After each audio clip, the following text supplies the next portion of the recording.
హైదరాబాద్లోనే the best gastroenterology hospital Ananya hospital Kukatpally. Appointment కై call చేయండి.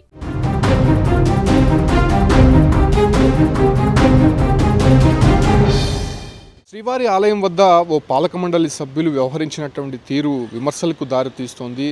ఏదైతే కర్ణాటకకు చెందినటువంటి టీటీడీ పాలక మండలి సభ్యులు నరేష్ కుమార్ నిన్న ఉదయం వీఐపీ విరామ సమయంలో శ్రీవారిని దర్శించుకున్నారు. అయితే శ్రీవారిని దర్శించుకున్న తర్వాత ఆలయం వెలుపలకు వచ్చేటువంటి సమయంలో ముఖద్వారం వద్ద ఆలయ తలుపులు తెరవాలని చెప్పి కూడా అక్కడ ఉన్నటువంటి ఉద్యోగి బాలాజీని కోరారు. కాకపోతే పై అధికారులు ఇచ్చినటువంటి ఆదేశాల మేరకు సార్ ఈ తలుపులు తెరవడం కుదరదు, మీరు బయోమెట్రిక్ ద్వారా బయటికి వెళ్ళొచ్చు అనే విషయాన్ని మాత్రం ఆయనతో చెప్పాడు. దీంతో ఒక్కసారిగా ఆగ్రహించినటువంటి పాలక మండలి సభ్యులు నరేష్ కుమార్ అతనిపైన ఆగ్రహం వ్యక్తం చేశారు. నువ్వు ఆఫ్టర్ ఆల్ ఒక ఉద్యోగివి, ఫస్ట్ బయటికి పోరా అంటూ అతనిపైన దుర్భాషలాడాడు.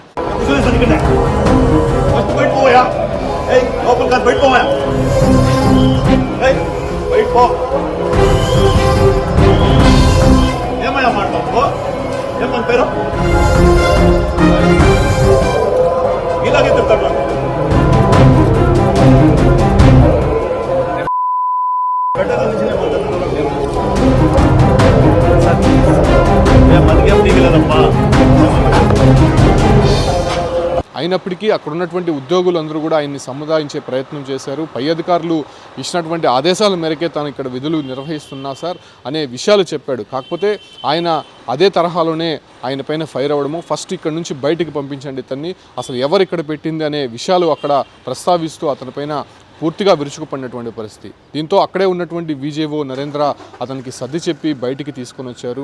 అయితే పాలక మండలి సభ్యులు అతనిపైన వ్యవహరించినటువంటి తీరుపైన ఇప్పటికే టీటీడీ ఉద్యోగ సంఘాలు కావచ్చు, అటు భక్తులు కూడా ఆగ్రహం వ్యక్తం చేస్తున్నారు. సాధారణంగా ఏదైతే పాలక మండలిలో కొన్ని రాష్ట్రాలకు సంబంధించినటువంటి వారిని కూడా ఈ యొక్క పాలక మండలిలో నియమిస్తూ ఉంటారు. ఎందుకంటే ఆయా రాష్ట్రాలకు సంబంధించినటువంటి ప్రజలకు కావచ్చు, అంటే ప్రజాప్రతినిధులకి సరైనటువంటి దర్శన సౌకర్యాలు, అదే రకంగానే వెసులుబాట్లు, అక్కడ జరిగేటువంటి కైంకర్యాలకు సంబంధించి కొంత సలహాలు సూచనలు ఇస్తారనేటువంటి ఒక ఆలోచనతో ఏపీ ప్రభుత్వం కూడా ఇలా కొన్ని రాష్ట్రాలకు సంబంధించినటువంటి ప్రతినిధులను కూడా అక్కడ పాలక మండలిలో చేరుస్తూ ఉంటుంది. కాకపోతే ఇలా వ్యవహరించినటువంటి తీరు చూస్తే అక్కడ ఆయన వీఐపీ లాగా వచ్చి ప్రోటోకాల్ దర్శనానికి వచ్చి అక్కడ ఉన్నటువంటి ఉద్యోగుల పట్ల ఇలా అసభ్యంగా ప్రవర్తించడము, అదే రకంగానే అక్కడికి భక్తులు చూస్తుండగానే ఆయన ఈ రకంగా ప్రవర్తించడం పైన విమర్శలకు దారితీస్తుంది. దీనిపైన ఏదైతే టీటీడీ ఉద్యోగ సంఘాలు కూడా ఫైర్ అవుతున్నాయి. అక్కడ పనిచేస్తున్నటువంటి ఉద్యోగులు పై అధికారులు ఇచ్చేటువంటి ఆదేశాల మేరకే పనిచేస్తారు. కాకపోతే ఇలా ఒక పాలక మండలి సభ్యులయ్యండి ఆయన పెట్టినటువంటి రూల్స్ ప్రకారమే అక్కడ ఉద్యోగులు విధులు నిర్వహిస్తుంటే ఇలా దుర్భాషలాడడము, ఆ ఉద్యోగి పైన లేనిపోని మాటలు మాట్లాడడము, అది కూడా శ్రీవారి ఆలయం ముందే అతను ప్రోటోకాల్ పాటించట్లేదు అనేటువంటి విషయాన్ని చెప్తూ తనకి ఈ రకంగా అవమానం జరిగిందని చెప్పి అతను పెద్ద ఎత్తున అక్కడ మాట్లాడడం పట్ల తీవ్రంగా విమర్శలు వినిపిస్తున్నాయి. దీనిపైనే టీటీడీ ఉద్యోగ సంఘాలు కూడా ఇవాళ సాయంత్రం సమావేశం కానున్నాయి. ఇలా పాలక మండలి సభ్యుడు పూర్తిగా దుర్భాషలాడినటువంటి తీరు కావచ్చు, అంటే అక్కడ వ్యవహరించినటువంటి సందర్భం మీద వాళ్ళంతా కూడా చర్చించుకొని ఖచ్చితంగా అతన్ని పాలక మండలి నుంచి తొలగించే విధంగా కూడా చర్యలు చేపట్టాలని చెప్పి కూడా వాళ్ళు నిర్ణయం తీసుకున్నటువంటి అవకాశం కనిపిస్తోంది. అయితే ఈ ఒక పాలక మండలి సభ్యులు అనేది ఖచ్చితంగా ఏదైతే పాలక మండలి సమావేశాలు జరిగేటప్పుడు టీటీడీలో చేపట్టాల్సినటువంటి సంస్కరణలు కావచ్చు, లేదంటే దైవిక విషయాలకు సంబంధించి, లేదంటే శ్రీవారి కైంకర్యాలకు సంబంధించి భక్తులకు అందాల్సినటువంటి సౌకర్యాలు, ఆ విషయాలపైన పూర్తిగా వీళ్ళ సలహాలు సూచనలు అనేది తీసుకుంటూ ఉంటుంది. కాకపోతే అక్కడ ఉండేటువంటి పాలక మండలి సభ్యులకి సగానికి పైగా టీటీడీలో ఏం జరుగుతోంది, అసలు అక్కడ జరిగేటువంటి కైంకర్యాలకు సంబంధించి ఆగమ శాస్త్రం గురించి, అదే రకంగానే భక్తులకు అందాల్సినటువంటి సౌకర్యాల గురించి ఏమాత్రం తెలియదు. కేవలం అక్కడికి రావడము, వీఐపీ లాగా అక్కడ ఒక హోదా పొందడము, ప్రోటోకాల్ దర్శనాలు పొందడము, అదే రకంగానే వాళ్ళకి సంబంధించినటువంటి వారికి సిఫార్సు లేఖలు ఇవ్వడము, వాళ్ళకి దర్శనాలు కల్పించడం, ఇదే వ్యవహారం అనేది కొంతమంది పాలక మండలి సభ్యుల్లో స్పష్టంగా కనిపిస్తూ ఉంటుంది. అయితే వాళ్ళ వల్ల టీటీడీకి వచ్చేటువంటి లాభం ఏమీ లేదు, సూచనలు ఏమీ లేవు, సలహాలు ఏమీ ఉండవు. కాకపోతే కేవలం అలంకారప్రాయంగా మాత్రమే వాళ్ళు అక్కడ ఉంటారు, ఆ హోదాని అనుభవిస్తూ ఉంటారు.